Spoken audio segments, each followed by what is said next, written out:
Picture this: two Allied generals supposedly fighting on the same side, locked in a secret war that nobody talks about.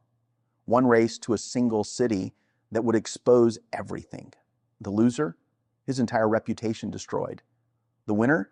A master of psychological warfare who turned his own ally into his greatest victim. This is the untold story of how one American general weaponized his British counterpart's ego and won a war that was never supposed to happen. Welcome to WW2 Silent Valor, where we uncover the hidden battles within the battles. If you're fascinated by the psychology of warfare and the secret competitions that shaped history, make sure you hit that like button and subscribe, because what you're about to discover will change everything you thought you knew about World War II. July 1943. The scorching heat of Sicily.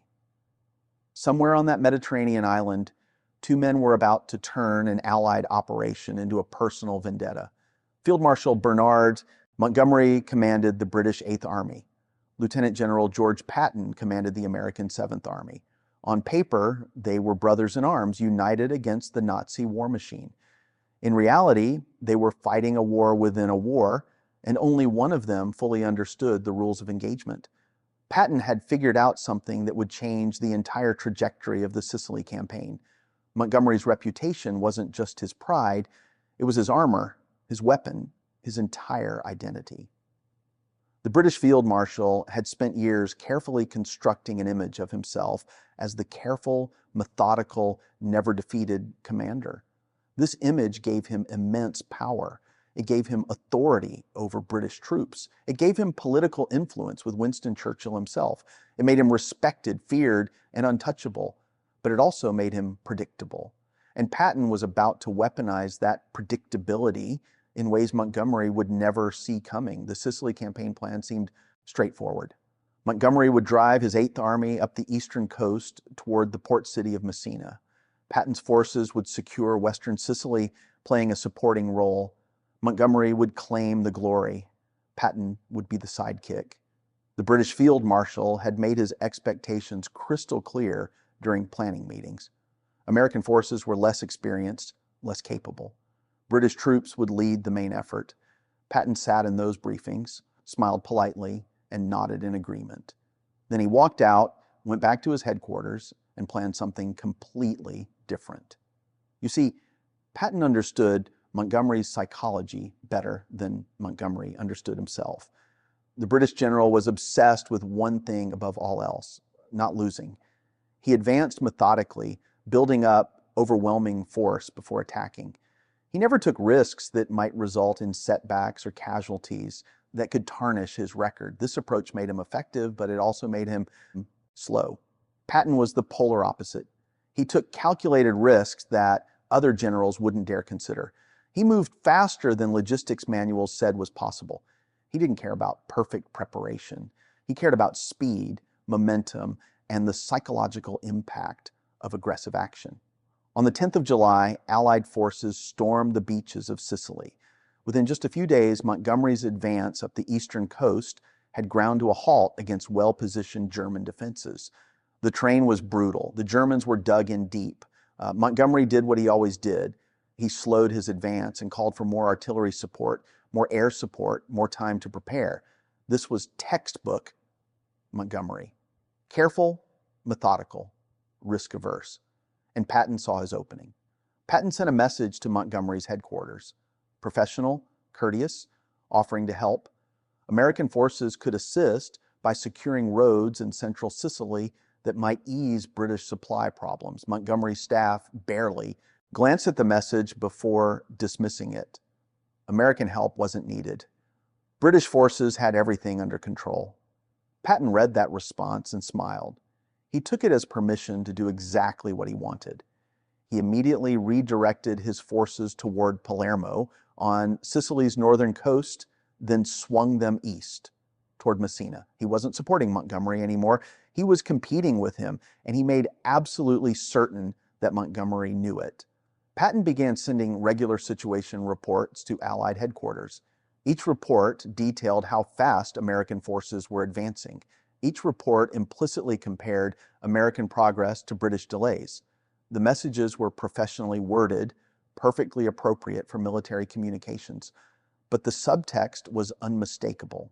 American troops were covering ground at twice the speed of British forces. Montgomery received copies of every single one of these reports. They infuriated him. He complained bitterly to his staff that Patton was grandstanding instead of following the operational plan. But he couldn't ignore the competitive pressure that Patton had created. Patton had transformed the Sicily campaign into a race, and he had done it through pure psychological manipulation, making Montgomery feel like he was losing the one thing that mattered most to him: prestige. With every passing day, American forces advanced aggressively, while British forces remained relatively stationary, grinding through defenses with Montgomery's characteristic caution. The psychological pressure was building, and Patton was just getting started. By August of 1943, Patton's forces were rapidly closing on Messina from the west. Montgomery's forces were still fighting through difficult terrain from the south. The race was reaching its climax, and Patton increased the psychological pressure through carefully orchestrated public relations. He made absolutely certain that war correspondents embedded with the Seventh Army filed stories about the rapid American advance. He gave interviews describing how American forces had covered over 200 miles of difficult terrain while maintaining aggressive combat operations. He never mentioned Montgomery by name. He didn't have to. Everyone knew British forces were supposed to reach Messina first. Everyone knew Montgomery had claimed the main effort, and everyone could see who was winning the race. Montgomery responded exactly as Patton predicted. He pushed his own forces harder. British troops started taking casualties in attacks that were rushed rather than carefully prepared. Montgomery's methodical approach, the very foundation of his reputation, was breaking down under competitive pressure from Patton. This was exactly what Patton wanted. He was forcing Montgomery to abandon the very tactics that had made him successful, turning the British general's strengths into weaknesses. On the 17th of August, American forces entered Messina first. Patton rode into the city in his jeep, personally accepted the surrender of Italian forces, and immediately sent a message to Montgomery. The message read, "This is a horse race in which the prestige of the United States Army is at stake. We must take Messina before the British. Please make your maximum effort." But here's where Patton's psychological warfare reached genius level. The message was dated 2 days earlier, but delivered after American forces had already secured the city. It was pure calculated psychological warfare. Patton was implying he had won a race that Montgomery didn't even realize was happening until it was already over. When British forces entered Messina later that same day, they found American soldiers already established throughout the city. Montgomery was professionally courteous in his public statements, but his staff officers noted he was visibly shaken and angry.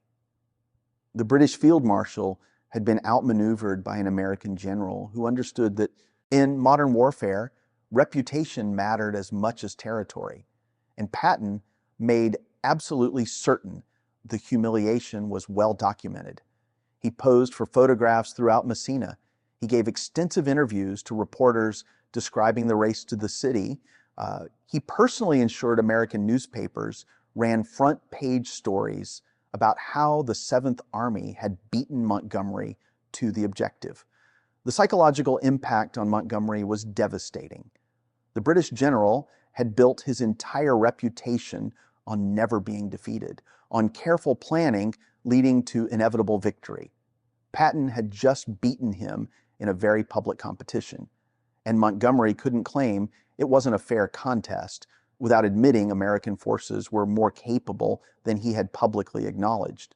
Patton wrote in his personal diary, "Montgomery needs to be reminded occasionally that he's not the only general who can win battles.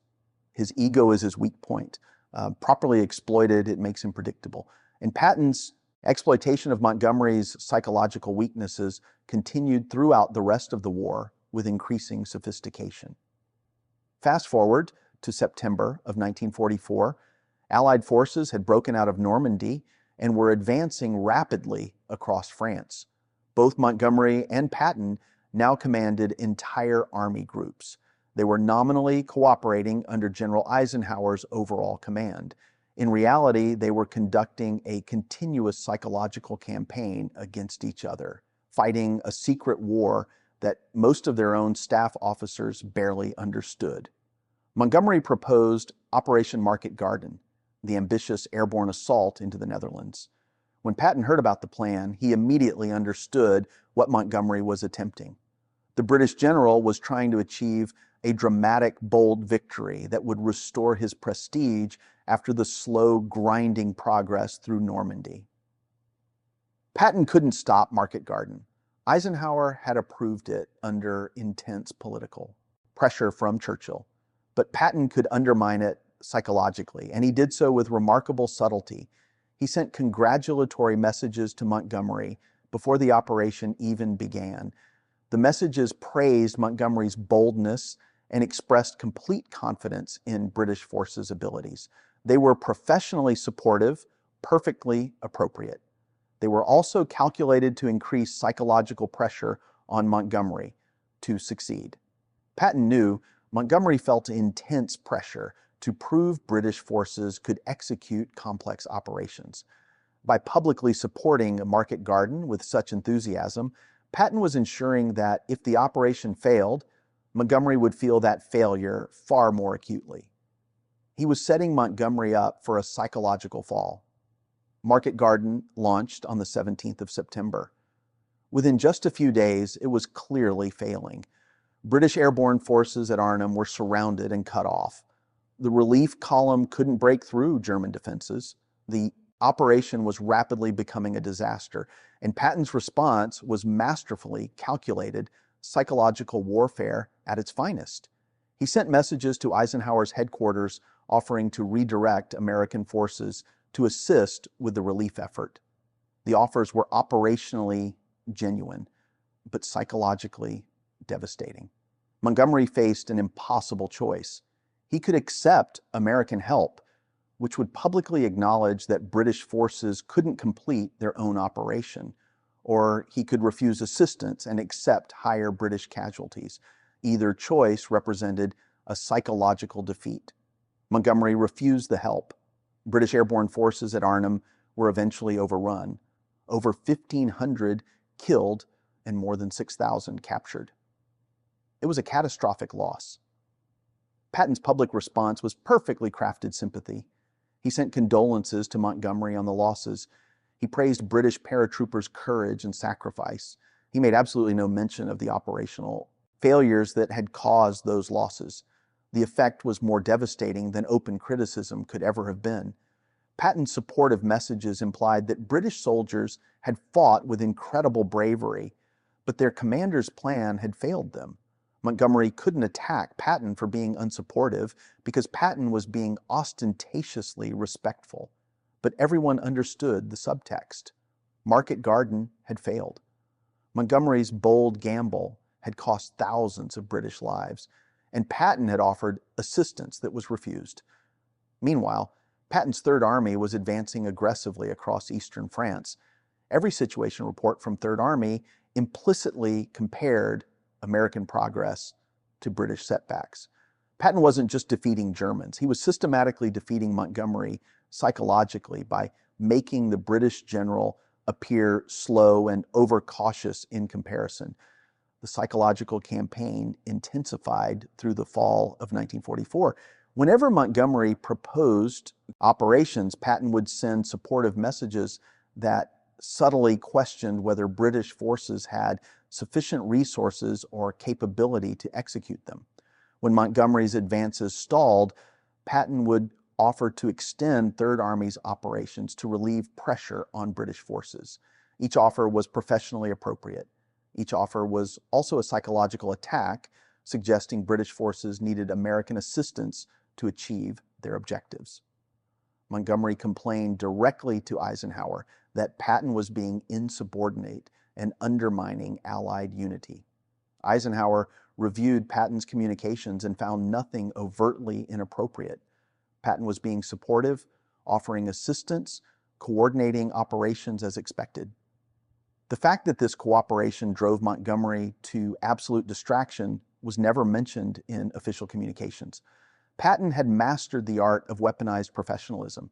He could systematically attack Montgomery's reputation while maintaining perfect military courtesy. Then came December of 1944 and the Battle of the Bulge. Germany's surprise offensive through the Ardennes created a massive crisis. Eisenhower temporarily placed the American First Army under Montgomery's command because German forces had physically separated First Army from General Bradley's headquarters. Montgomery used this opportunity to reorganize American defenses, and then held a press conference claiming British leadership had saved American forces from disaster. Patton's response was swift, calculated, and absolutely devastating. He didn't attack Montgomery publicly. He didn't give angry press conferences or write scathing reports. Instead, he executed a counterattack that demonstrated American capability in a way that made Montgomery's claims look completely absurd. On the 22nd of December, Third Army pivoted 90 degrees north and attacked the German southern flank with 3 full divisions. Patton had promised Eisenhower he could execute this incredibly complex maneuver in 48 hours. Most generals thought it was literally impossible. Patton did it in exactly 48 hours. The relief of Bastogne came on the 26th of December. Third Army had smashed through German lines, opened a corridor to the surrounded 101st Airborne Division, and stopped the German offensive in under 2 weeks. Patton made absolutely certain every aspect of Third Army's performance was meticulously documented. The speed of the pivot, the precision of the attack, the minimal time required to execute what Montgomery had publicly claimed was impossible without extensive preparation. Then Patton did something psychologically devastating. He sent Montgomery a congratulatory message praising British forces' contributions to stabilizing the northern shoulder of the Bulge. The message acknowledged Montgomery's role while simultaneously highlighting that American forces had executed the decisive counterattack that actually relieved the crisis. Montgomery couldn't respond without appearing petty. If he accepted Patton's congratulations, he was acknowledging American forces had been more effective. If he rejected them, he would appear to be denying obvious facts about Third Army's performance. Patton had boxed him in psychologically once again, but Patton wasn't finished. In January of 1945, when Montgomery's press conference claiming credit for American success became widely public, Patton orchestrated a response that was pure, sophisticated psychological warfare. He gave no press conferences himself. He made no public statements criticizing Montgomery.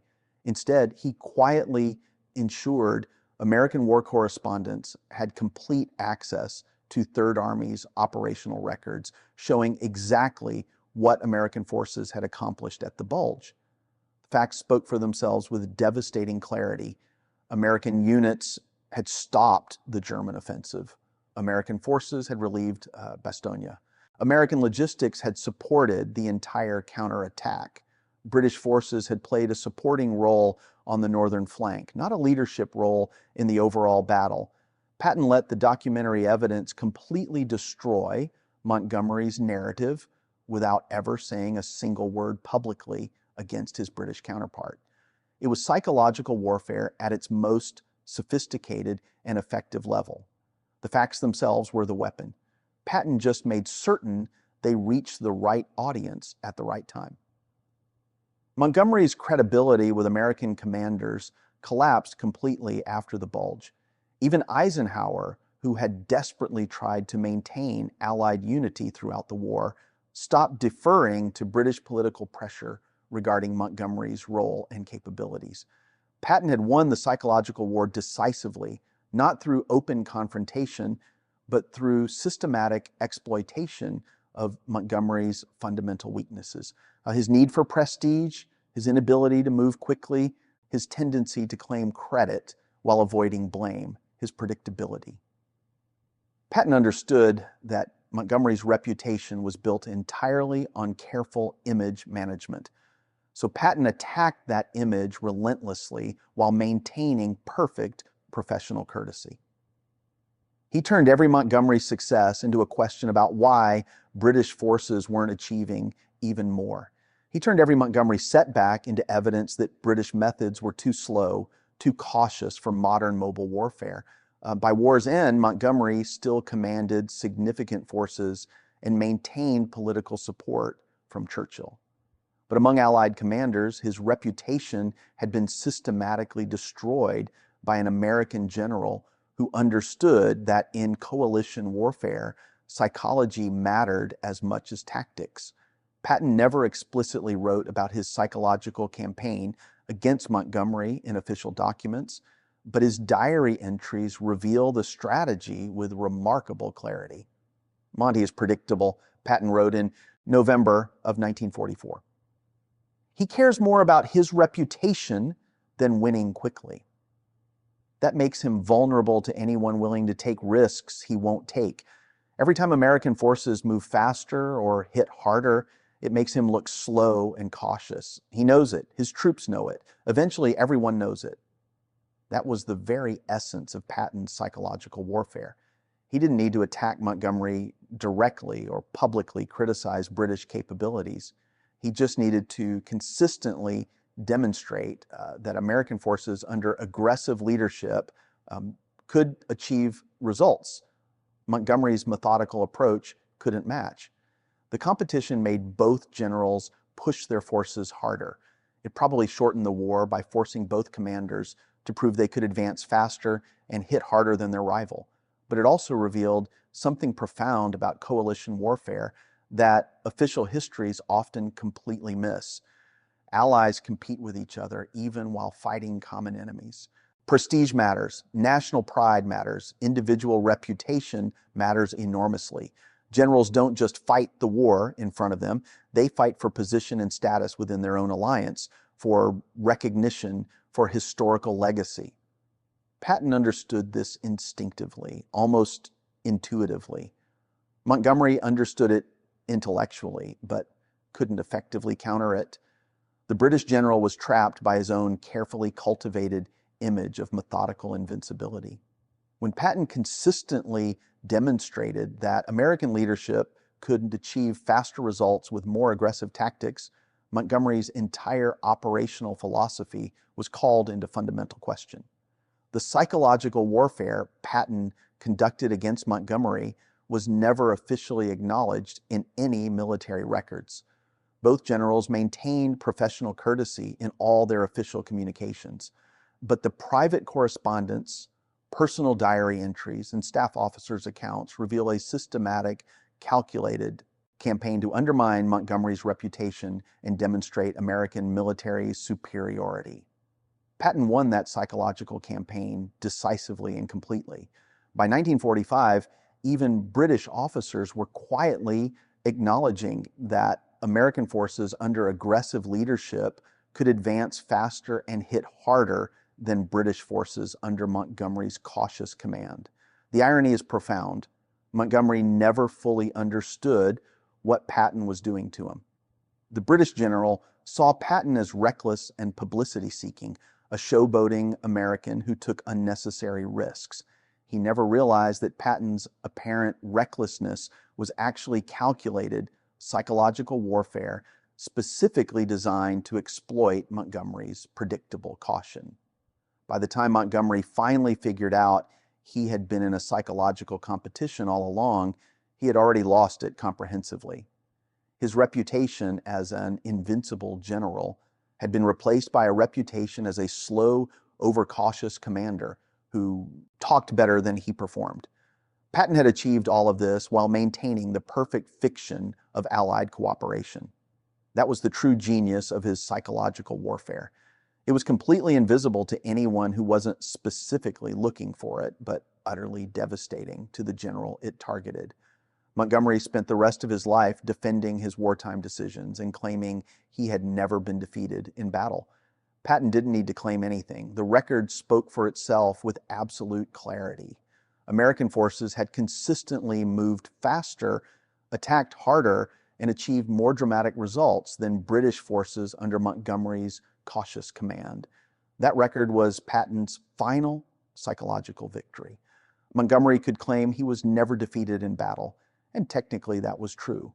But everyone who mattered knew he had been comprehensively defeated in the competition that mattered to him most, the contest for reputation and prestige among Allied commanders. Patton won that contest through systematic psychological warfare against his own ally. And he did it so skillfully, so subtly, that most people never even realized the war was happening. This is the untold story that World War II silent valor brings you, the secret battles within the battles, the psychological warfare that shaped history as much as any tank column or artillery barrage. If this story changed how you see World War II, drop a comment below telling us what surprised you most about Patton's tactics. Share this video with anyone who thinks they know the real story of the Allied victory. Because the truth is always more complex, more fascinating, and more human than we imagine. And if you want more untold stories from the Second World War, subscribe to WW2 Silent Valor and hit that notification bell, because we're just getting started uncovering the hidden wars that changed everything.